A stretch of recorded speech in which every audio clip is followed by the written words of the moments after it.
नमस्कार विद्यार्थी मित्रांनो, मी doctor Dadasaheb Dhengale, assistant professor Savitribai Phule Pune Vidyapeeth Pune. आज आपण बघणार आहोत प्रकरण 3 इयत्ता 12वीच्या आरोग्य व शारीरिक शिक्षण विषयातलं प्रकरण 3 योगाभ्यास आणि त्यातला आपण भाग 1 आणि भाग 2 अशा पद्धतीने 2 लेक्चर आपण त्याचे चित्रीकरण करणार आहोत. सो आजचा जो भाग आहे आपला तो योगाभ्यास ह्या प्रकरणावर आहे. योगाभ्यास आपल्याला जर बघायचं झालं तर भारतात याची खूप प्राचीन संस्कृती आहे आणि खूप आपल्याला सांस्कृतिक वारसा आहे. योगाचा उगमही आपल्याकडे झालेला आहे. सो याचा अभ्यास करणं हे काळाची गरज सध्या बनलेली आहे. सध्या तुम्ही जर बघत असाल तर 21 जून हा जागतिक योग दिवस म्हणून साजरा केला जातो आणि याला तितकंच महत्त्व आहे.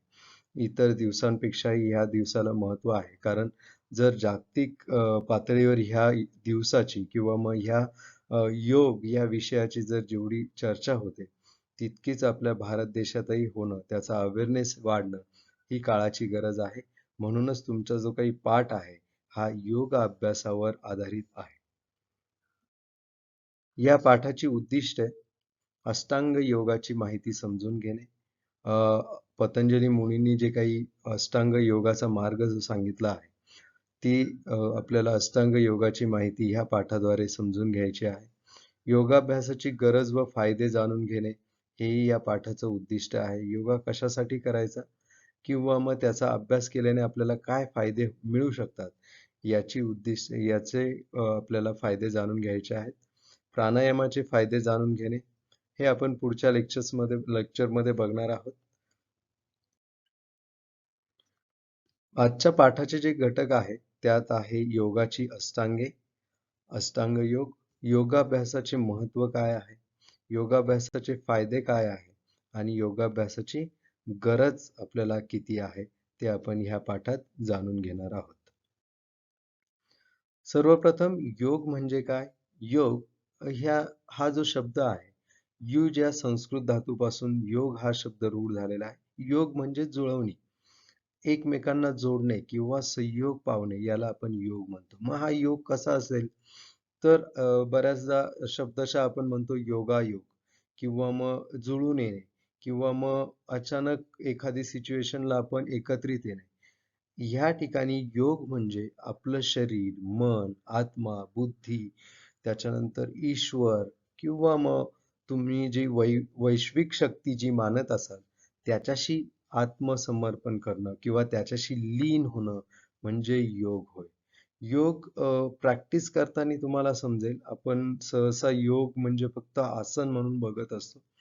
पण याचे इतरही वेगळी अंग आहेत आणि ती अंग आपल्याला कसं त्या ईश्वराशी विलीन होण्यासाठी, वैश्विक शक्तीशी आपण कसं विलीन होतो, याचा जो प्रवास आहे, याला योग असं म्हटलं जातं.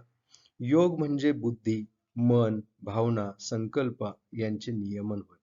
म्हणजे आपले जे इंटेलेक्च्युअल आहे, आपली जी बुद्धी आहे, आपलं जे मन अस्थिर मन आपण त्याला म्हणू, भावना आहेत, याच्यावर कुठेतरी संयम मिळवायचा असेल, याचं कुठेतरी तुम्हाला नियमन करायचं असेल किंवा तुमचे संकल्प आहे, हे संकल्प तुम्हाला पूर्णत्वास न्यायचे असेल, तर ती जी प्रक्रिया आहे, याला आपण योग असं म्हणू शकतो. योग म्हणजे आत्म्याचे स्थिरत्व. या स्थिरत्वामुळे जीवनाच्या सर्व पैलूंकडे समबुद्धीने पाहणे शक्य होते. बऱ्याचदा आपण सगळ्या गोष्टींकडे जेव्हा बघतो, तेव्हा वेगवेगळे विचार आपल्या मनात येतात.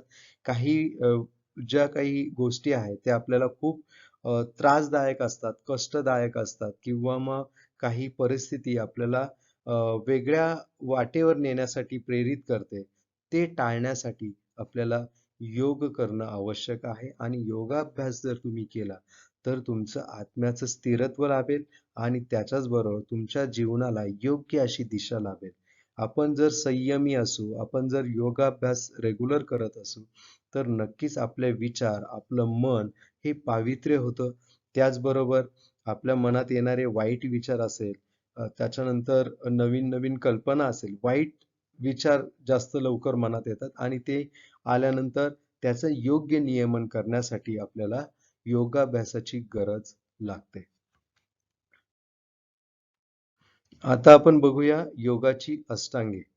योगाच्या अष्टांगेमध्ये यम, नियम, आसन, प्राणायाम, प्रत्याहार, धारणा, ध्यान, समाधी ही 8 अंगे आहेत. पहिली 5 अंगे याला बहिरंग योग असं म्हणतात आणि नंतरची जी 3 अंग आहेत त्याला अंतरंग योग असं त्याचं वर्गीकरण केलं जातं. आपण एक-एक करून माहिती बघूया. यम. यम जेव्हाही तुम्ही स्वतःवर काही नियम लावून घेतात किंवा मग स्वतःची जी वैचारिक दृष्टिकोन आहे तुमचा किंवा आचरणाचे जे मार्ग आहे, आचरणाचे जे नियम आहे, त्याला यम असं म्हटलं जातं. मग यमचा अर्थ यममध्ये अजूनही त्या 5 ज्या गोष्टी आहेत, त्यात आहे अहिंसा. अहिंसा म्हणजे म्हणजे नाही. कोणतीही गोष्ट न करणे. त्याच्यानंतर हिंसा. हिंसा म्हणजे हत्या, शरीरपीडा असेल. अहिंसाचा खरा अर्थ म्हणजे आपण जे काही बोलतो असेल किंवा आपल्या मनात येणारे वाईट विचार असेल किंवा कोणाला दुखवणे असेल. अचानक आपण बोलताना एखाद्याला उद्धटपणे काहीतरी प्रत्युत्तर देतो. तीही एक प्रकारची हिंसाच आहे. फक्त आपण पशु-पक्षी यांचं जर यांना कत्तल केली किंवा यांना जर मारलं तरच हिंसा होईल असं नाही. तुम्ही एखाद्याला अर्वाच्य शब्दात बोलले किंवा एखाद्याला शिवीगाळ केली तर तीही कशाचं आहे? हिंसेचं स्वरूप आहे. म्हणून यम ही अहिंसा असं सांगते, की आपण जे काही वागतो, बोलतो किंवा मग आपलं शरीर रिॲक्ट करतं, ते सगळं अहिंसात्मक असणं अपेक्षित आहे. हत्या ही खूप दूरवरचं आहे, पण आपण कोणाला वाईट बोलणं, आपण नेहमी लोकांचा आदर करावा, वडीलधाऱ्या लोकांचा आदर करा तुम्ही. तुम्ही जे काही बोलत असाल, या बोलण्यामुळे किंवा या शब्दामुळे समोरचा दुखावला जाणार नाही, याची काळजी घेणं म्हणजे अहिंसा होय. त्यानंतर सत्य, नेहमी सत्य बोलावे. सत्य हा आचरणाचा सर्वश्रेष्ठ मार्ग आहे. तुम्ही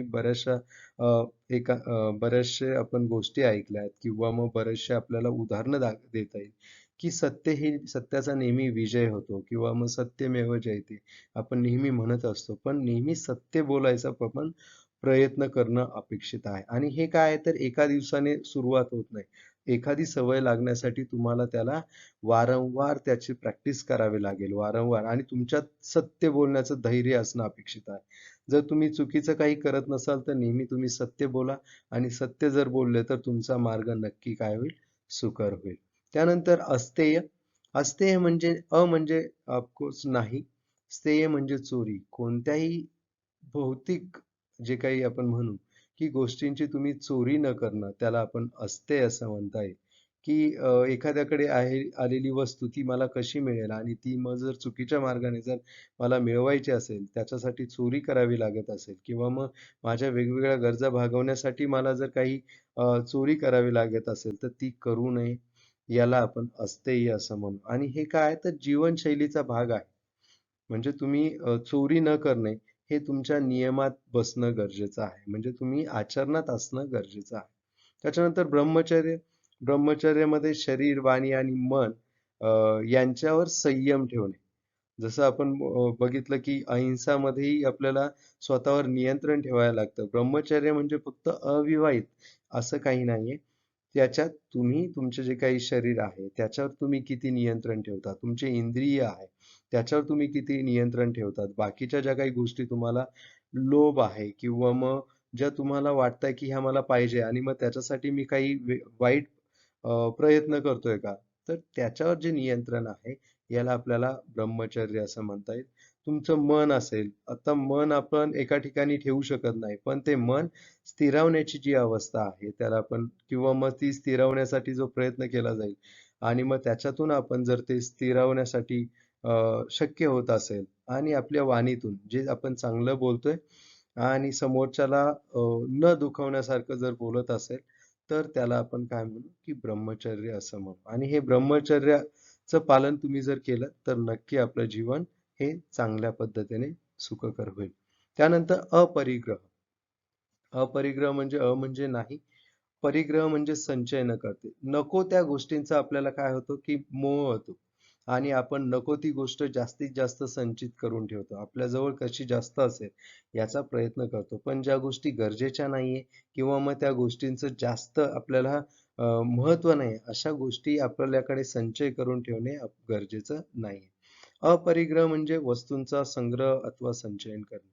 उगाचच नको त्या गोष्टी आपण एकत्रित करत राहतो आणि मग त्याच्यामुळे मनावरचा, शरीरावरचा आणि आपल्या जीवनशैलीवरचा ताण वाढत असतो. म्हणून अपरिग्रह म्हणजे कोणत्याही वस्तूंचा संग्रह न करणे, संचय न करणे हे अपरिग्रहमध्ये सांगितलेलं आहे. सो यम यामध्ये अहिंसा, सत्य, अस्तेय, ब्रह्मचर्य, अपरिग्रह हे घटक येतात आणि याचं जर आपण आचरण करणार असेल तर हे योगाच्या माध्यमातून आपल्याला शक्य होईल आणि त्याची आपण प्रॅक्टिस करूया. आता आपण पुढच्या भागाकडे जाऊ. नियम. नियममध्येही 5 घटक त्यांनी सांगितलेले आहे. नियम म्हणजे आपण जे काही सार्वत्रिकरित्या आचरणात जे काही बदल वागताना जे काही नियम पाळायचे आहे किंवा मग स्वतःवर जे काही आपल्याला इम्प्लिमेंट करायचे आहेत. हे सगळे बदल आपण हे नियम म्हणून स्वीकारणार आहोत. मग याच्यात आहे पहिलं शौच. शौच म्हणजे पावित्र्य. शरीर शुद्ध, निर्मळ राखणे.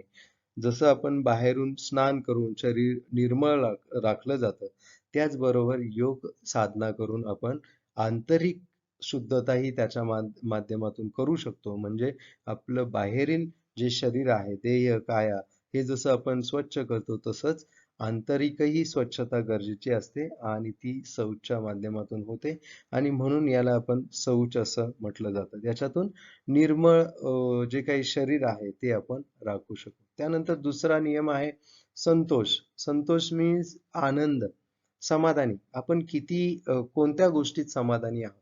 कितीही मिळालं तरी आपल्याला ते कमीच असतं आणि मग अशी असमाधानी वृत्ती जर वाढत असेल तर आपण नेहमी काय असतो अस्थिर असतो आणि स्वतःचा जो भाव असतो तो अस्थिर जर असेल तर आपली जीवनशैलीत बरेचसे अडथळे येऊ शकतात.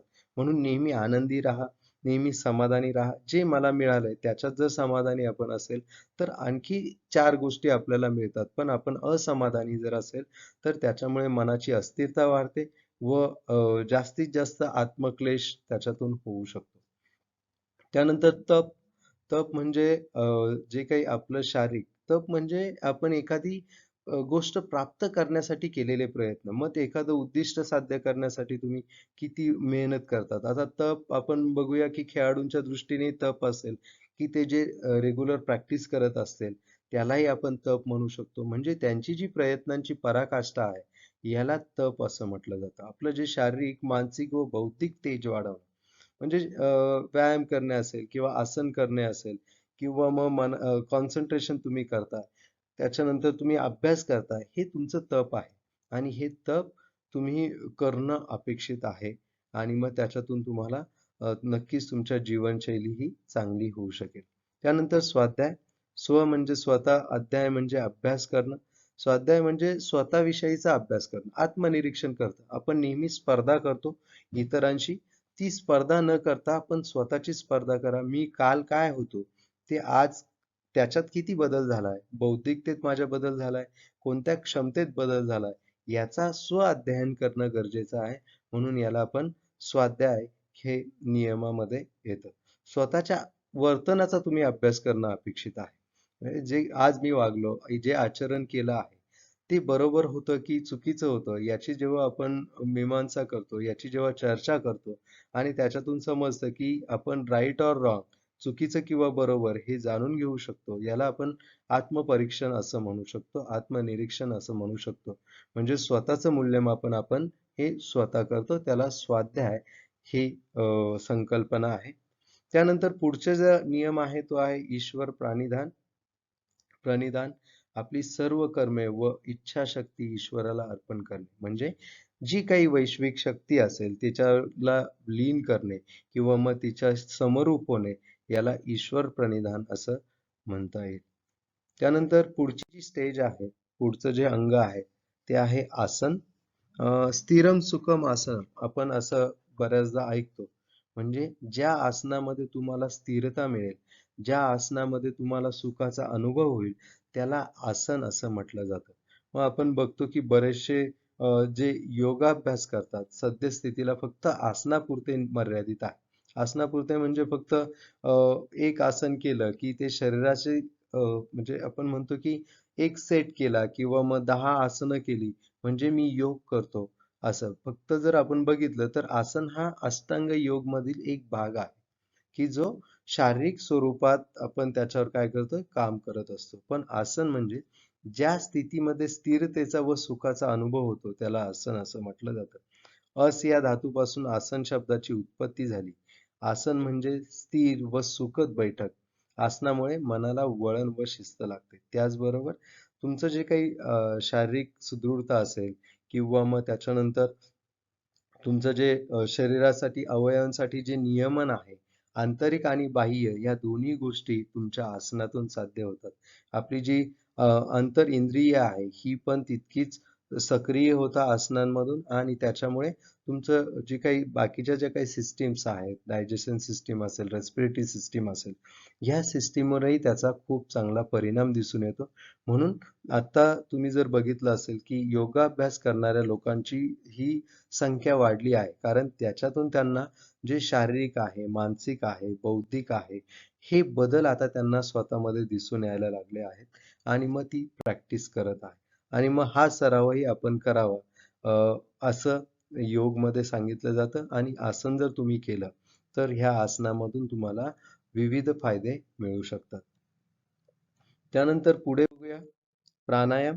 पुढची जी स्टेज आहे किंवा मग पुढचं जे अष्टांगांमधलं आहे, ते आहे प्राणायाम. प्राणायाम या शब्दाचा अर्थ प्राणाचे नियमन करणं. प्राण म्हणजे श्वास किंवा जीवशक्ती. आपण जो काही प्राणवायू आत घेतो, त्याचं नियमन करणं, त्याचं श्वासोश्वास नियंत्रित करणं किंवा मग त्याचं अ, वेगळ्या पद्धतीने व्यायाम करणं, याला आपण प्राणायाम असं म्हटलं जातं.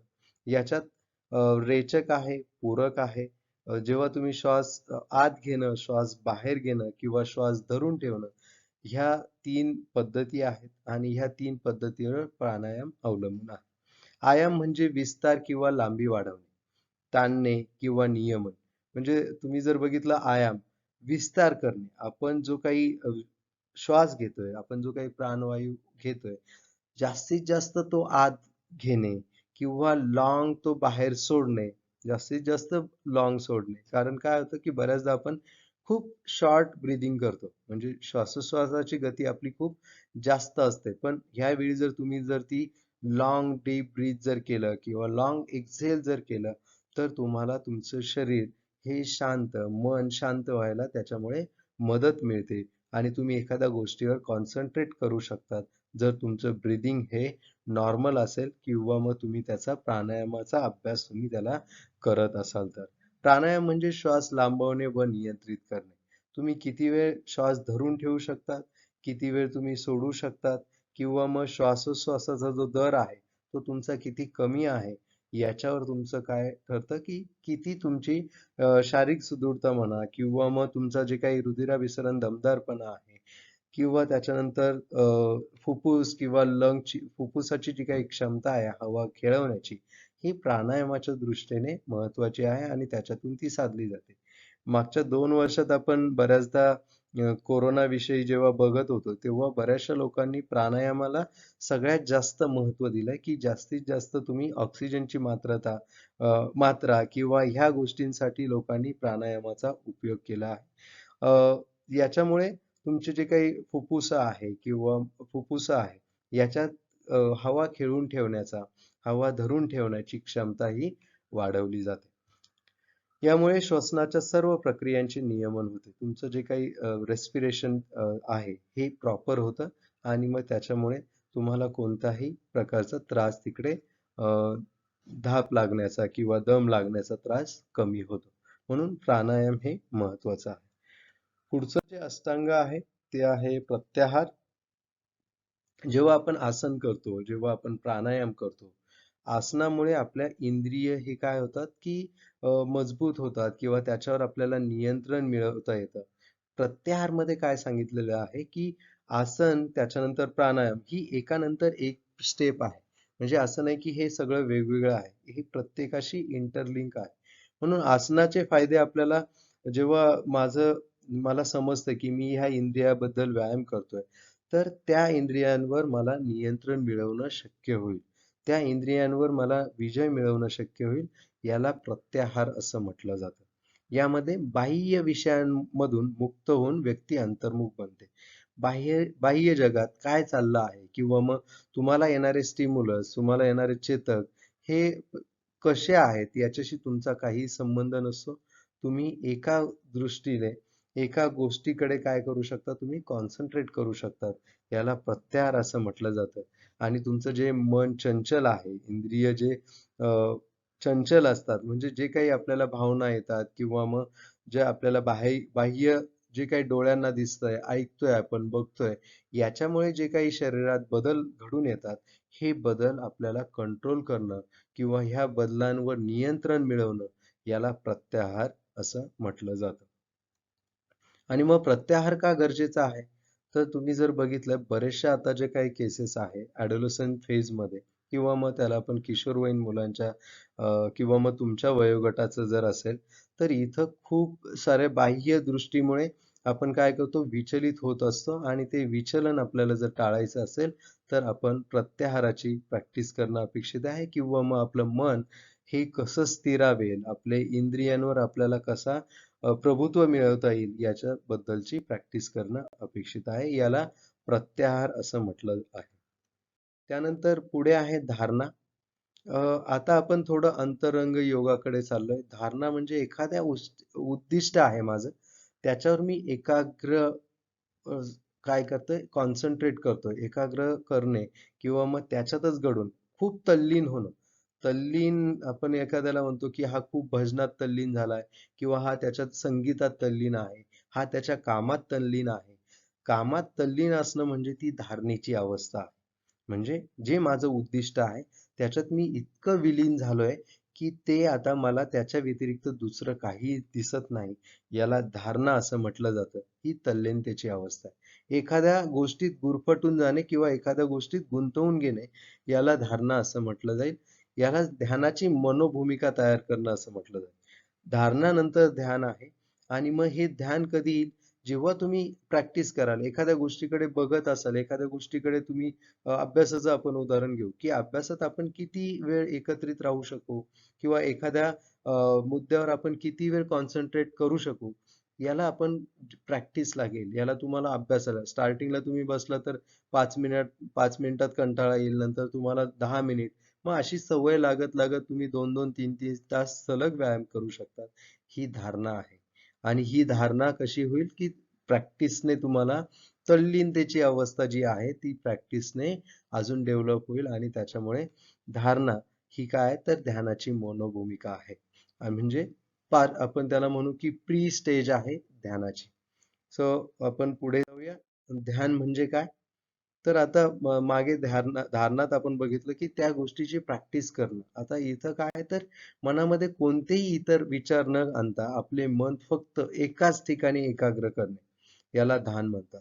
ध्यान असं म्हटलं जातं. म्हणजे तुम्ही एकाच गोष्टीवर सातत्याने फोकस करू शकतात.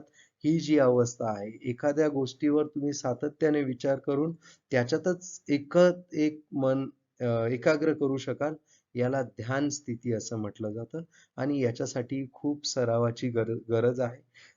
बऱ्याचदा काही लोकांचं ऐकलंय की सकाळी पहाटे उठून ते ध्यान करतात आणि त्या ध्यानमधून त्यांना बऱ्याचशा गोष्टी आत्मसात केल्या जातात. ध्यान म्हणजे त्याच्यातही तुम्ही काय करू शकता, तर आत्मपरीक्षण करू शकतात. एखाद्या गोष्टीशी तल्लीन राहून एखाद्या गोष्टीवर तुम्ही जास्तीत जास्त विचार करू शकतात आणि त्या गोष्टीवर तुम्ही तुमचं लक्ष केंद्रित करू शकतात. याला आपल्याला ध्यान असं म्हणता येईल. कोणत्याही एका गोष्टीकडे तुम्ही मॅक्सिमम वेळेपर्यंत जर तुम्ही फोकस राहिलात, त्याला आपल्याला ध्यान असं म्हणता येईल. त्यानंतर पुढे आहे समाधी. अ, ध्यानाची परम सीमा म्हणजे समाधी. आता ह्या ठिकाणी मी कोण आहे, इंडिव्हिज्युअल कोण आहे किंवा माझ्या समोर कोण आहे, याच्याशी काही घेणं देणं नाही. मी ज्याचं ध्यान करतोय आणि जो ध्यान करतोय म्हणजे ध्यान करणारा ध्याता व ध्यान हे दोन्ही घटक नाहीसे होऊन केवळ ध्येय शिल्लक राहतं आणि ती समाधीची अवस्था आहे. बऱ्याचदा आपण बघितलं की लोक समाधी घेतात किंवा समाधीची अवस्था म्हणजे काय?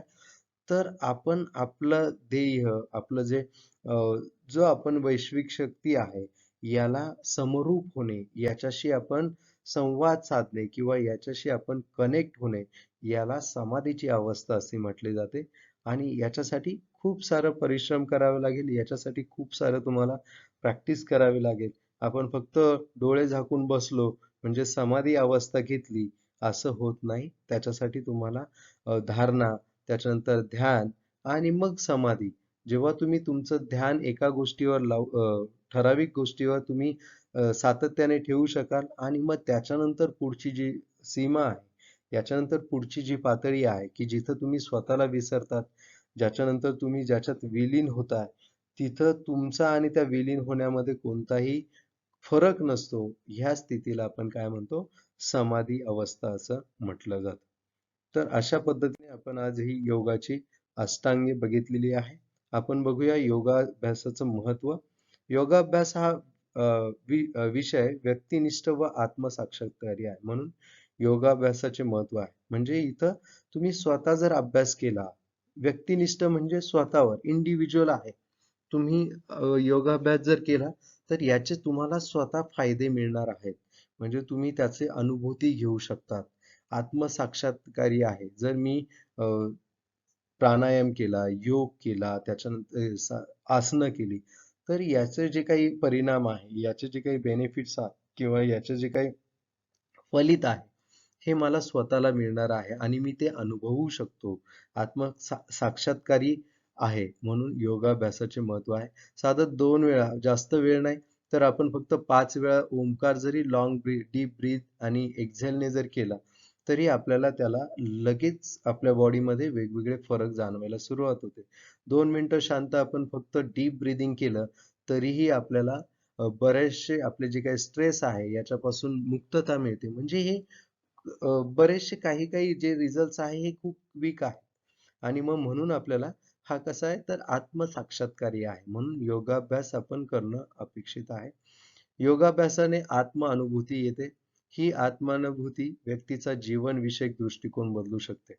बऱ्याचदा चंचल मन किंवा अस्थिर मन, त्यानंतर क्लेश असेल किंवा मग लोभ, मत्सर ह्या ज्या काही भावना आहेत किंवा मग हे जे काही आपण याला काही वेळा विकारही म्हणतो आणि मग याच्यामुळे बॉडीला किंवा मग आपले जे आचरणात, वर्तनात जे काही बदल होतात, त्याच्यामुळे कुठेतरी माणूस दूर चालला आहे किंवा मग आपल्याला खूप सारे केसेस क्लेश दिसतोय. तर हे टाळण्यासाठी आपल्याला काय करणं आहे, तर योगाभ्यासाचे महत्त्व आहे. योगाभ्यास केला तर तुम्हाला एक स्थिरता येईल. मन तुमचं एकाग्र होऊ शकेल. तुम्ही एखाद्या कामात चांगला फोकस करू शकाल. ॲज अ विद्यार्थी तुम्ही जास्तीत जास्त व्या जर योगाभ्यासाचा घेतला तुम्ही, अभ्यास केला किंवा मग आसनं, प्राणायाम यांचं जर तुम्ही जीवनशैलीमध्ये अंगीकारला, तर नक्कीच याचा तुमचा अभ्यासासाठी बसण्यासाठी म्हणा किंवा तुमचं नॉलेज तुम्ही जेव्हा वाचताय, हे लक्षात राहण्यासाठी याचा बराचसा परिणाम होऊ शकतो. आणि मग ह्या जर गोष्टी सुकर झाल्या, तर नक्कीच आपल्या जीवनाकडे बघण्याचा दृष्टिकोन बदलतो. आपण पॉझिटिव्ह विचार करण्यासाठी तयार होतो. आणि जेव्हाही असे बदल आपल्या शरीरात होतात, तेव्हा आपल्यामधली जी नकारात्मकता आहे ती आपल्यापासून दूर जाते आणि आपण पॉझिटिव्हिटीकडे जातो आणि नक्कीच त्याच्यामुळे आपल्या जीवनाचे दृष्टिकोन बदलतो. म्हणून योगाभ्यास करणं गरजेचं आहे. त्याच्यानंतर योगाभ्यासाचे फायदे. योगाभ्यासाचे फायदेमध्ये शरीराच्या अंतर्गत अवयवांची कार्यक्षमता वाढते. जसं की तुम्ही आसन करत असाल, नौकासन असेल किंवा मग कोणतेही फॉरवर्ड बेंडिंग असेल, बॅकवर्ड बेंडिंग असेल, त्याच्यानंतर लाइंग असेल किंवा सिटिंग आसनं आहे. याच्यामध्ये तुमच्या अंतर्गत अवयवांची कार्यक्षमता वाढली जाते. जसं बाह्य शरीरावरही परिणाम होतो, तसं अंतर्गत जे तुमचे इंद्रिय आहे, पचन संस्था असेल, तुमची रक्ताभिसरण संस्था असेल, याच्यावरही परिणाम होतो आणि त्या अवयवांची कार्यक्षमता वाढली जाते. त्यानंतर रोगप्रतिकारक शक्ती वाढते. इम्युनिटी सिस्टीम तुम्हाला जर डेव्हलप करायची असेल आणि चांगली ठेवायची असेल, तर दैनंदिन योगाभ्यास तुम्हाला करणं गरजेचं आहे. त्याच्यातून तुमचा रोगप्रतिकारक शक्तीही वाढते. शुद्ध रक्त व प्रवाही राहते. जेव्हाही तुम्ही व्यायाम कराल, डीप इनहेल, लाँग एक्झेल कराल, मागच्याही प्रकरणात आपण बघितलं असेल, की जेव्हाही आपला ऑक्सिजनची मात्रा शरीरात जास्त असेल, त्यावेळी आपलं रक्त हे कसं नेहमी शुद्ध राहील आणि ते नेहमी काय करेल, तर पूर्ण शरीराला त्याचा प्रवाह चांगला होईल.